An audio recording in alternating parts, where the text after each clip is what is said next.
Hey guys, ஃபைனலாக கேடிஎம்மோட Duke 160 பார்த்தீங்கன்னா launch பண்ணியிருக்காங்க. இந்த டியூக் 160 பொறுத்த வரைக்கும் பார்த்தீங்கன்னா இந்த செக்மெண்ட்டில் 150 டு 160 செக்மெண்ட்டில் பார்த்தீங்கன்னா ரொம்பவே வந்து பெஸ்ட்டான செக்மெண்ட் அப்படிங்கிறதுனால டியூக் மாடலில் உங்களுக்கு 160 சிசி வந்து கொண்டு வந்திருக்காங்க. பட் இதுக்கு முன்னாடியே பார்த்தீங்கன்னா நமக்கு 120 சிசியில் டியூக் மாடல் எல்லாமே டிஸ்கண்டினியூ பண்ணிட்டாங்க. ஸோ அப்படி இருக்கும்போது நமக்கு டியூக் மாடலில் 200 சிசிலிருந்து அந்த இன்ஜினோட ஒரு ஒரு ஒரு வெர்ஷனாக கூட நம்ம இதை வந்து பார்த்துக்கலாம். ஏன்னா இந்த இன்ஜினுமே பார்த்தீங்க அப்படின்னா உங்களுக்கு டியூக் 200ஓட இன்ஜின் பிளாட்ஃபார்ம்ல இருந்து தான் பில்ட் பண்ணியிருக்காங்க.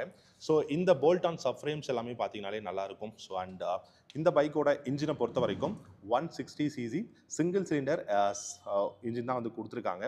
கிட்டத்தட்ட 19 ஹார்ஸ் பவர் வந்து ப்ரொடியூஸ் பண்ண முடியும் இந்த பைக்கால். அண்ட் 15.5 நியூட்டன் மீட்டர் டார்க் வந்து ப்ரொடியூஸ் பண்ண முடியும். உங்களுக்கு வந்து பார்த்தீங்கன்னா 80% ஆஃப் டார்க் வந்து உங்களுக்கு கிட்டத்தட்ட 4000 ஆர்பிஎம்லேயே உங்களால் வந்து ப்ரொடியூஸ் பண்ண முடியும். ஸோ அப்படி இருக்கும்போது பார்த்தீங்கன்னா கிட்டத்தட்ட ஒரு 12 ஹார்ஸ் நியூட்டன் மீட்டர் டார்க் வந்து பார்த்தீங்கன்னா ஈஸியாக உங்களால் வந்து ப்ரொடியூஸ் பண்ணிக்க முடியும். ரொம்பவே வந்து இந்த செக்மெண்ட்டில் கொண்டு வந்திருக்கிறதுனால டெஃபினட்டாக ஒரு பெஸ்ட்டான பைக்காக இருக்கிறதுக்கு சான்சஸ் நிறைய இருக்குது. அண்ட் இதில் நிறைய கலர்ஸ் இருக்குது. ஸோ கேடிஎம்மில் நமக்கு நல்லா தெரியும் ரொம்பவே அக்ரெசிவான ஸ்டாண்ட்ஸ் வந்து கொடுத்துருப்பாங்க. அண்ட் முக்கியமாக நம்ம ஸோ இந்த இடத்துல வந்து பார்த்திங்க அப்படின்னா உங்களுக்கு இந்த டேங்க் வந்து ரொம்ப ரொம்ப அக்ரெசிவாக தான் இருக்கும். ஸோ அதோட ஃபேரிங் எல்லாமே பார்த்தாவே நல்லா தெரியும். அண்ட் இதில் நியூ கலர்ஸுமே வந்து கொடுத்துருக்காங்க. So blue and white colours இருக்குது. நிறைய கலர் வேரியன்ட்ஸ் வந்து அவைலபிளாக இருக்குது. ஸோ முக்கியமாக இந்த பைக்கை பொறுத்த வரைக்கும் இன்ஜின் வந்து உங்களுக்கு டியூக் 200ஓட ஒரு வெர்ஷன் அப்படின்னு கூட சொல்லலாம். ஸோ அதுலேருந்து தான் பில்ட் பண்ணியிருக்காங்க. அண்ட் அலாய் வீல்ஸ் எல்லாமே பார்த்தீங்கன்னா தெரியும். இந்த 5 ஸ்போக் அலாய் வீல்ஸை பொறுத்த வரைக்கும் ஆர்சி மாடல் இருந்து தான் கொண்டு வந்திருக்காங்க. ஸோ அது ஒரு நல்ல விஷயம் தான் சொல்லணும். அண்ட் இதில் யூஸ் பண்ணியிருக்கக்கூடிய யூஎஸ்டி ஃப்ரண்ட் ஃபோக்ஸ் பார்த்தீங்கன்னா டெஃபினட்டாக ஒரு பெஸ்ட்டான யூஎஸ்டி ஃப்ரண்ட் ஃபோக்ஸ் தான். ஸோ 43 mm இருக்காதுன்னு நினைக்கிறேன். அண்ட் இந்த பைக்கை பொறுத்த வரைக்கும் மெயினாக லான்ச் பண்ணதுக்கான காரணம் என்ன அப்படின்னு பார்த்தீங்கன்னா இன்னைக்கு இந்தியாவில் உங்களுக்கு 150 160 செக்மெண்ட்டில் பெட்டரான நிறைய பைக்ஸ் வந்து இருக்குது. அண்ட் இதோட காம்படிட்டர் அப்படின்னு பார்த்தா கூட யமஹாவோட MT-15 வெர்ஷன் 2 மாடலை நம்ம வந்து இப்போ சொல்லலாம். அண்டு இதுக்கும் நீங்கள் கம்பேர் பண்ணிங்கன்னா பெருசாக உங்களுக்கு வந்து ப்ரைஸ் டிஃப்ரென்ஸ் அப்படிங்கிறது இருக்காது.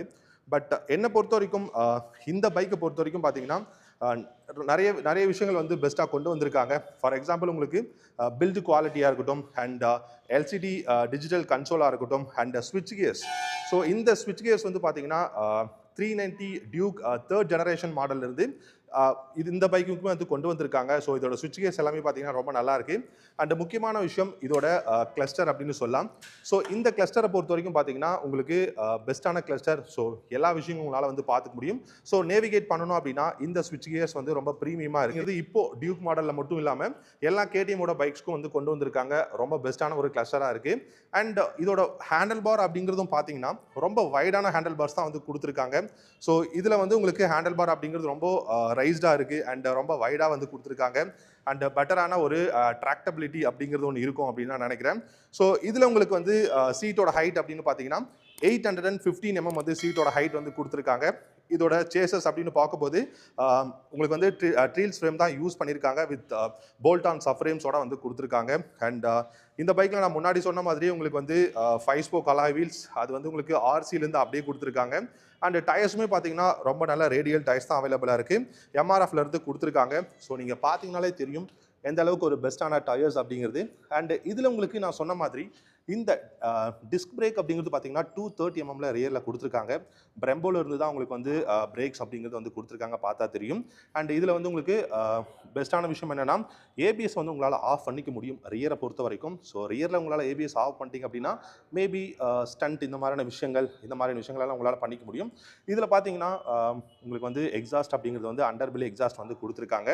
ஸோ டெஃபினட்டாக இதுவும் வந்து ஒரு நல்ல விஷயம் தான். இப்போ டியூக் 200 இருக்கட்டும் இல்லாட்டி 160 எல்லா மாடல்லுமே அண்டர்பில் எக்ஸாஸ்ட் தான் வந்து கொடுத்துருக்காங்க. அண்ட் இதோட இன்ஜின் ரிலையபிலிட்டி அப்படின்னு பார்க்கும்போது உங்களுக்கு ஒரு ட்ராக்ல நீங்கள் ஓட்டுறீங்க அப்படின்னா ஒரு 0 to 60 பார்த்தீங்க அப்படின்னா என்னை பொறுத்த வரைக்கும் 4.5 செகண்ட்ஸில் இந்த பைக்கில் வந்து போக முடியும். அண்ட் டாப் ஸ்பீடுமே கிட்டத்தட்ட ஒரு 140 km/h தாராளமாக போகும் அப்படிங்கிறதான் சொல்லியிருக்காங்க. அண்ட் இந்த பைக்குக்கும் நீங்கள் MT-15க்கு நீங்கள் கம்பேர் பண்ணிங்கன்னா கூட இந்த பைக் வே பெட்டர் அப்படின்னு கூட சொல்லலாம். ஏன்னா இதில் வந்து உங்களுக்கு பெட்டரான இன்ஜின் பர்ஃபார்மன்ஸ் கொடுத்துருக்காங்க. ரொம்ப இன்ஜின் ட்யூனிங் எல்லாமே வந்து பெஸ்ட்டாக பண்ணியிருக்காங்க. என்ன தான் உங்களுக்கு டியூக் 200ஓட அப்படியே அந்த இன்ஜினை வந்து உங்களுக்கு 160ல் வந்து கொடுத்துருந்தாலும் கூட இதில் வந்து பெஸ்ட்டான விஷயம் என்ன அப்படின்னு பார்த்தீங்கன்னா இதோட அந்த இன்ஜின் உங்களுக்கு அந்த ஹீட் அப்படிங்கிறது இதுக்கு முன்னாடி மேபி இருந்திருக்கலாம். பட் இந்த 160 பொறுத்த வரைக்கும் உங்களுக்கு ஸ்டாப் அண்ட் கோ டிராஃபிக்காக இருந்தாலும் சரி, இல்லாட்டி வந்து உங்களுக்கு ரொம்ப ஜாம்ப்ட் அப்பான ஒரு டிராஃபிக்காக இருந்தாலும் சரி, இதில் அந்த அளவுக்கு பெருசாக ஹீட்டிங் இஷ்யூ அப்படிங்கிறதும் பெருசாக கிடையாது. அண்ட் பெட்டரான பில்டு குவாலிட்டி கொடுத்துருக்காங்க. இதில் முக்கியமான விஷயமே இதோட மைலேஜ் அப்படின்னு சொல்லலாம். ஸோ மைலேஜை பொறுத்த வரைக்கும் கிட்டத்தட்ட 35லேருந்து ஒரு 40 km/லிட்டர் மைலேஜ் வந்து இந்த டியூக் 160ஆல் வந்து தாராளமாக கொடுக்க முடியும். இதோட ஹெட்லைட் இது வந்து 6 பேக் எல்இடி அப்படின்னு வந்து சொல்லுவாங்க. இது ஆல்ரெடி உங்களுக்கு டியூக் 250ல வந்து பார்த்தீங்கன்னா கொடுத்துருந்தாங்க. இப்போது இந்த டியூக் 160ல கொடுத்துருக்காங்க இந்த 6 பேக் எல்இடி அப்படிங்கிறது. ஸோ டிஆர்எல்ஸ் ரொம்பவே ஸ்டைலிஷாக கொடுத்துருக்காங்க. இந்த டியூக் 160 பொறுத்த வரைக்கும் லைட்டிங் செக்ஷன் எல்லாமே எல்இடியில் வந்து கொடுத்துருக்காங்க. ஸோ லுக்கு வந்து பார்த்தீங்கன்னா ரொம்பவே வந்து பல்கிரான லுக்காக இருக்குது, பார்க்கறதுக்கு ரொம்ப ஸ்டைலிஷாக இருக்குது. அண்டு நிறைய கலர்ஸும் பார்த்தீங்கன்னா அவைலபிளாக இருக்குது. பிளாக், ஆரஞ்சு, ஒயிட் அப்படின்னு சொல்லிட்டு நிறைய கலர் வேரியண்ட்டும் வந்து கொடுத்துருக்காங்க. ஸோ முக்கியமான விஷயம் இந்த இடத்துல பார்த்தீங்க அப்படின்னா உங்களுக்கு ரேடியேட்டரில் வந்து உங்களுக்கு பார்த்தீங்கன்னா 49% வந்து இந்த ஸ்பேஸ் அப்படிங்கிறது வந்து இன்க்ரீஸ் பண்ணியிருக்காங்க. அதாவது தெர்மல் மேனேஜ்மெண்ட் வந்து பெட்டராக பண்ணியிருக்கோம் அப்படிங்கிற மாதிரி தான் கேடிஎம் சைட்லேருந்து சொல்லியிருக்காங்க. ஸோ அப்படி பார்க்கும்போது உங்களுக்கு அந்த ஸ்டாப் அண்ட் கோ டிராஃபிக்காக இருக்கட்டும், இல்லாட்டி ஒரு ஜம்ப்டான ஒரு டிராஃபிக்கில் கூட டெஃபினட்டாக இதில் வந்து ஹீட் இஷ்யூ அப்படிங்கிறது வந்து பெருசாக இருக்காது. டெஃபினட்டாக இன்ஜினில் வந்து அந்த அளவுக்கு ஸ்ட்ரெஸ் வந்து இருக்காது. நம்ம நிறையா டைம் வந்து பார்த்துருப்போம்.